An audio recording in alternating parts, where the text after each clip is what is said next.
Welcome to the Living Markets, and we're checking in our monthly checkup with Handelszeitung and investor Ken Fisher. And I'm delighted to say Melanie Loos from the Handelszeitung joins us. But for the first time in a long time, Ken, you're here with us in the studio. Welcome. It's great to be with you instead of being on remote screen from Washington State. It's much easier, I hope. Yeah, indeed. Ken, it's a pleasure to meet you. I mean, we're actually meeting for the first time. What brings you here to Switzerland? So my firm has a sub-advisory relationship with Zurich Invest, which is a subsidiary of Zurich Insurance that handles their pension plans and what have you. And a client meeting with them, and then later today they've got their annual symposium, and I'm speaking at their symposium, and that brings me. And since I'm here, it's good to be able to visit with Handelszeitung and talk about my columns there, and to be able to visit with you, Hannah, and do this, and it's all fun. Well, we have a lot to talk about actually today, because there are some big news stories that have really kind of been the focus for things in Switzerland this week. I'm going to talk about Facebook a little bit later. But first, I'm going to hand to you, Melanie, because central banks and where they stand right now is of great interest. Well, we've just seen, we just had news from the US. So the Federal Reserve actually didn't change rates this time, but they signaled they will soon. And President Trump is obviously trying to remove Jerome Powell as Fed chairman. What's your take, or what do you think make of this criticism? So a lot of this is just nonsense. A president of the United States, this one or any other one, does not have the power to remove a head of the Federal Reserve. The head of the Federal Reserve is appointed for a specified term, and if he resigned or had something untoward happen to him health-wise or death, the president gets to appoint the next one. But the fact of the matter is he gets a full term, and the president cannot remove him. He could be removed by the courts for criminal actions, but he can't be removed by the president. So therefore, that's just all talk. It's talk aimed at trying to engage in politics, often with the president, this president. That's about trying to get his base energized. It's really not about an outcome. Secondarily, heads of the Fed are always posturing themselves. And you can't really necessarily take what they say as necessarily what they will do. They might, but when you said he's indicating that they'll reduce rates soon, I wouldn't go there. He might, and then he might not. And he might mean to now, but then later change his mind. And it's not just him. Of course, it's the rest of the Federal Reserve Board. They have to vote. He didn't get a unanimous vote yesterday, or in this most recent decision on Wednesday. I think, though, what Melanie's trying to say is the Federal Reserve impartial? Not really. They want to appear to be always. But if you're in the position of Chairman Powell, you are always playing this dance of trying to appear to be impartial, but you're not really. So the more President Trump pushes on him, the more he has to play the role of independence, to play that role that he's impartial. But in the end, every head of the Fed worries about being in a position so that they can be reappointed when their term comes to an end. And that means he has a very careful dance he has to do, which is to not be too hostile to the president in case the president gets reelected, but not be too chummy either in case, in this case, the Democrat gets reelected, because he's going to want the Democrat to reappoint him, or he's going to want President Trump to reappoint him. So he's got to play politics to both sides of the aisle. This isn't really impartial. It's the appearance of being impartial. The real functions of a central bank are actually very close to the vest.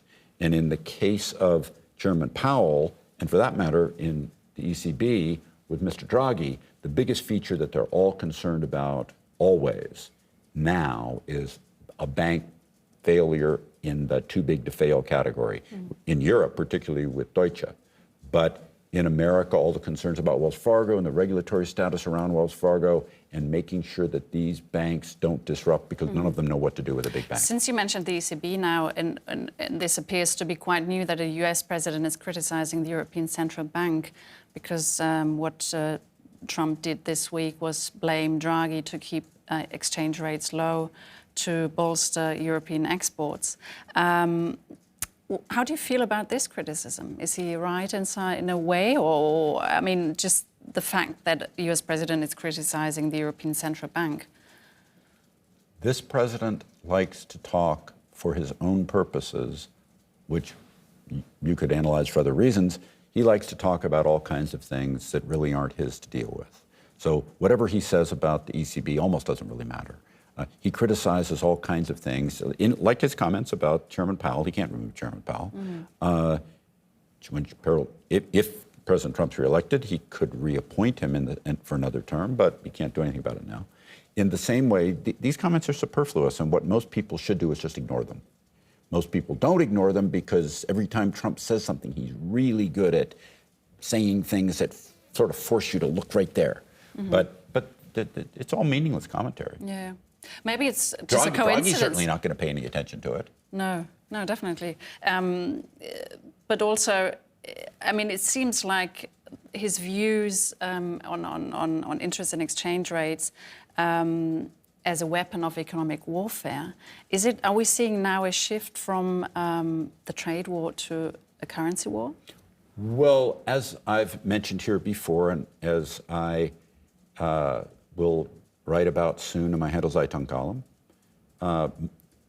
right now, whether President Trump realizes it or not, for all intents and purposes, Europe and Japan are funding America because of the ability to borrow cheaply in these two regions, do a cheap currency hedge, and lend short-term money into America. And American loans are growing very rapidly with a otherwise very flat yield curve. I've written before in Handelszeitung about the flat yield curve and its relatively superfluousness in America. But what's going on right now is that 2.5% spread in short rates is allowing money to flow into America from major global banks and major global corporations that can borrow in one place and use the money in another place. And they're using that money to fund America. I think it's actually ironic that Europeans would say, boy, we're funding Donald Trump. I think that's funny. Do you think Europeans aren't aware of that? Yes. I don't think they think about the degree to which money's flowing from Europe right now at low European rates that effectively are helping America. So how would lower rates then in the United States affect that kind of balance, that inflow of money from Europe and Japan? So money flows from Europe and Japan into America. America grows faster than Europe grows. On the other hand, as a counterforce, America then, with its stronger economy than would be the case otherwise, is also buying more imports from Europe than would be the case. And that's helping export in Europe. But, and particularly more than any other place within the Eurozone, helps Ireland, where Ireland does more export to America than most of the rest of Euroland. And why is that? It's traditionally the way they've been oriented. If you go back to the beginnings of the Irish evolution, as they put itself in as a tax haven, they got a lot of American companies to put manufacturing there to then export back to America.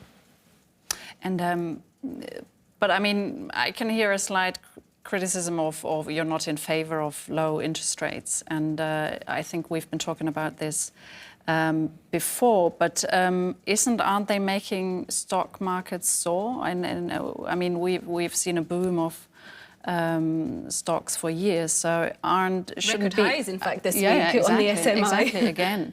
And isn't this good news for investors? So fundamentally, I think people misread these things. Fundamentally, what really matters is the growth of the quantity of money, which parallels loan growth on a global basis. And if U.S. interest rates are a little higher or lower, or short-term euro rates are a little higher or lower, or in any other single country, that's less important than what's going on to the whole world. What really matters to the whole world is the slope of the yield curve, where banks borrow short-term and lend long-term. And as long as there's a spread there that motivates them to lend, it's the lending that matters. The rates themselves, if you think about it, small variations in rates by themselves shouldn't really impact the viability of any economic project. It's whether or not you can get access to loans or not, whether you can get access to money or not, whether you have the money or not to spend. The liquidity is the part that drives the market. And fundamentally, if it were up to me, which of course it's not, I would be very critical, and I'm regularly critical, I have been most all my life, about central bank policy. The impact on long rates, they ought to stop messing around with long rates and let long rates be free market set. The impact of the Fed trying to impact long rates and the ECB trying to impact long rates is misplaced and has been harmful. Short rates, once they let long rates do what they want to do, fiddling with short rates is actually best also thought of as, whether it's in Switzerland, whether it's across the Euro region, whether it's in America, they ought to aim at a growth of the quantity of money that is the rate that they think the economy should grow at, plus the inflation rate, and then let interest rates fall where they may. Okay. If the economy grows smoothly, everything else will take care of itself. We were talking about the Fed and how Donald Trump is kind of trying to put pressure on the Fed. And I just wanted to ask, how much does Donald Trump's re-election depend on the health of the US economy? Oh, hugely. I mean, exactly. Basically, it's not sufficient, but it's necessary.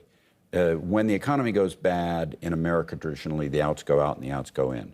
And that's a long-standing tradition. If the economy is strong, and he can take credit for that, which he's got some basis for doing, then he wants to go into, and in my next 4 years, I'll do these 3 things. Do you want those 3 things? If you do, vote for me.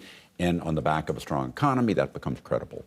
On the back of a weak economy, that doesn't become so credible. So if you go back to the days, let's say, of George Herbert Walker Bush, if you remember, Bill Clinton had this line that was, it's the economy, stupid. It's the economy, stupid. It's the economy, stupid. And George Herbert Walker Bush couldn't get over that.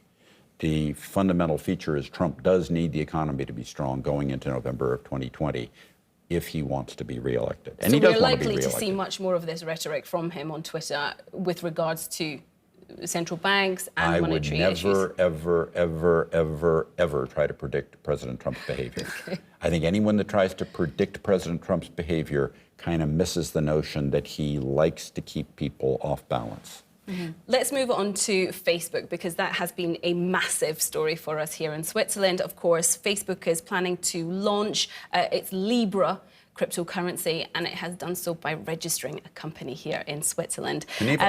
Yes. So before we talk about it, I wanted to play to you the conversation we had just over a year ago on cryptocurrencies. Take a listen. Crypto is largely comedy. The reality of crypto as functions an oxymoron, because currency is stable value, widely, readily acceptable as a medium of exchange, therefore can't have variable pricing and has to have uniform receipt capability. Crypto doesn't have any of that, and it never will. So crypto is a comedy. Do you still believe that? Because from what I'm reading, what I'm hearing is that the very fact that Facebook has got involved in this gives it yet more credibility. Well, there's some of that, but let's go a different direction. Listen to what I just said in what you played back from a year ago. What Facebook is claiming they will have is a stable value currency. And what I said crypto doesn't deliver is a stable value currency. If you look at what Facebook claims, as opposed to what may happen, I don't know what may happen. If they can actually deliver a stable fiat dollar, which isn't what they're actually promising, but it's close. If they can actually deliver a stable fiat dollar, then they've got something that's a step away from actual money, and then it can be viable. They have promised this large association of 28 members, each with an equal vote, that will actually decide what will really happen, and that hasn't been decided yet. So there's a lot to be determined. Yes, there's a lot. So there's a lot that's in the speculative phase to be seen. But if they can deliver, then you come back to this other question, which I'm unable to answer, but it's a question will have to be answered of, will people trust a currency for payment with the record of all those payments going to someone that not everyone trusts them having their data, and how that gets sorted out. And that's a big question. Will it get sorted out? Maybe. Will it not? Maybe. Those 28 folks, if they all come from different orientations and they brag in the association about the diversity there, which is fine, but will they be able to come to common agreement on something that works as a stable value fiat dollar? I don't know. I mean, I see where they're trying to kind of shore up their business plan in comparison to other cryptocurrencies with this kind of stable coin. The other cryptocurrencies aren't currencies. If people, and the Bitcoin people say that. Though. The Bitcoin people brag about how it's more like gold. It's more like a commodity. Yeah, sure. And a commodity with variable price fluctuating around is not actually a currency. This is trying to create a fiat currency. Mm-hmm. So what do you think the ultimate aim then is for Facebook? Facebook Bank? Facebook finance in all of its parts, yes. Yeah. And I mean, people don't have a choice, though. I mean, Facebook is massive, 2.5 billion subscribers. Well, of course they have a choice. And let me be real clear. Some of these members of the 28 that include things like PayPal, credit cards, et cetera, are not going to say, you have to do your stuff through this. It's going to be auxiliary to what they do otherwise. It's not going to be the only payments method that they'll receive. So therefore, what's going to happen, and Gresham's law always says bad money drives out good. I mean, that's an age-old principle. Which ends up being the bad money? I don't know. What kind of, but since you mentioned the world, they're claiming it should become the world currency. And do you see a moment where central banks will be afraid of it? Let's go a different direction. In the end, forget about central banks. Governments will be absolutely apoplectic about any currency that they don't have regulatory oversight of. Mm-hmm. Absolutely. And already the government is getting involved. I mean, there's this whole antitrust action that's happening in the United States against big tech. Do you think that this adds more reason to break up a massive company like Facebook? So this also runs into the realm of being considered security. And if you look at that, that falls under the realm of the Securities and Exchange Commission, of which you've got 5 commissioners. There is the one commissioner, Hester Pierce, who is referred to fairly uniformly as Crypto Mom. She's the one of the 5 that's actually in favor of crypto things. The other 4 are pretty much against.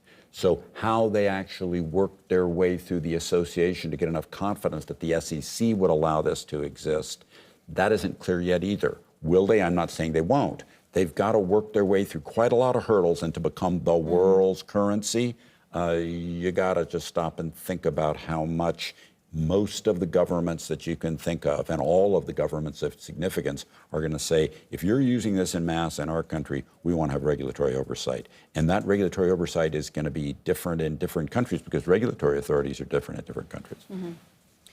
Melanie mentioned the impact on central banks, but what about the impact on traditional banks?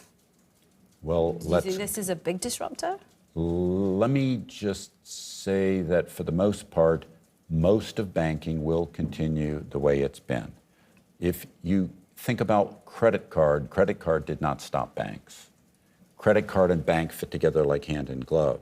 When you think about cash, I mean, I'm in Switzerland. Mm-hmm. I've been here for over 24 hours. I have no Swiss francs on me. I never intended to get any Swiss francs. There's not a thing that I'm going to get here that I can't do with a credit card, that I can't do with digital currency right now on my iPhone. The fact of the matter is the cash part is obsolete anyway, and all that's going to banks. It already is going to banks. But this means that, in this sense, cryptocurrencies have some value because they are part of the cashless world. I mean, but the cryptocurrencies are different than this. Let's be real clear. Cryptocurrency is not currency. Or digital currencies. Pardon me? Maybe. You can get cryptocurrencies that are fiat-backed and they are stable coins. And the fact of the matter is, where can you trade them? The thing that Facebook offers, in theory, is the ability through this Association of 28 to get wide acceptance. Because when you go to buy petrol, or you go to the supermarket, or you go to the retailer, you need them to accept this currency or it isn't a currency. You need broad acceptance. And so far, that does not exist. This may offer that, and it may not, because if in the end of the day it doesn't work as well as what credit card companies and places like PayPal are already doing, it's what works that will be what dominates. This is a massive story for us here in Switzerland because it's because registered an opportunity here. through Geneva, absolutely. Is the United States talking at all about Switzerland's role in this? Much less, because the United States tends to be U.S.-centric by nature. I mean, America is such a big, diverse country that it doesn't really, most countries are much more internally focused by nature, but America more so than any, because you could go on forever and deal inside America and never need to deal outside America at all unless you're a big multinational entity. But is Switzerland known for its regulation and the fact that FINMA is working, the fact that SIX is working with blockchain technology and cryptocurrencies? Is there that knowledge out there that Switzerland has this crypto valley? People in America don't think about that at all. Not at all. All right, we'll have to leave it there. We're running out of time. So thank you both very much indeed for joining me. Thanks for having me. Do remember that there's still lots more to come here on the Swiss Pulse. We'll have an update on all the week's stories on Business Update. And of course, you can catch up all the news on our website, cnnmoney.ch. Bye-bye.